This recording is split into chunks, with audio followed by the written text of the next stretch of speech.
换的面板品质差异，你真的知道吗？今天花3分钟让你了解萤幕品质的好坏。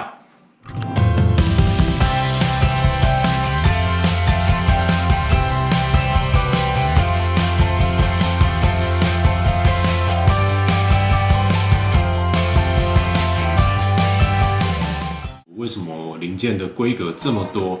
有分原厂零件、原厂规格以及仿冒零件。那这个时候客人就问我啦，为什么网络上的价格这么乱呢？在这个自由经济体系下，自然会有高以及低。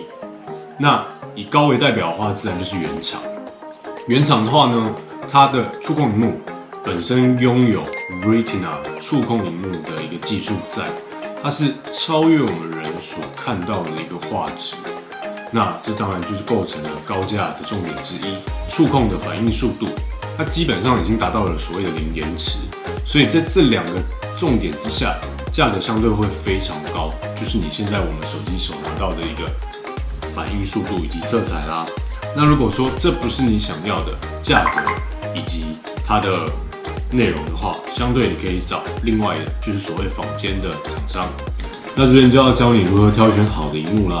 好的萤幕必须具备3种必要条件，第1种必须拥有鲜艳的画质，第2种你必须拥有滑顺的触控感，那第3种是高强度的玻璃。如果你的萤幕没有具备这3种，你自然就好好考虑一下。那我们要如何去辨别好与不好呢？这个时候其实我们可以先要求商家先拿出他们贩售的萤幕跟我们实际的萤幕来做比较。但如果你的萤幕坏了，最好还是找一个朋友可以比较的手机在你旁边，这样子去比较下来会最准确，也可以避免你换错萤幕。那如果喜欢我们影片的话，记得帮我们分享、留言、加按赞哦。那如果还没有订阅，记得帮我们去订阅哦。谢谢你们，拜拜。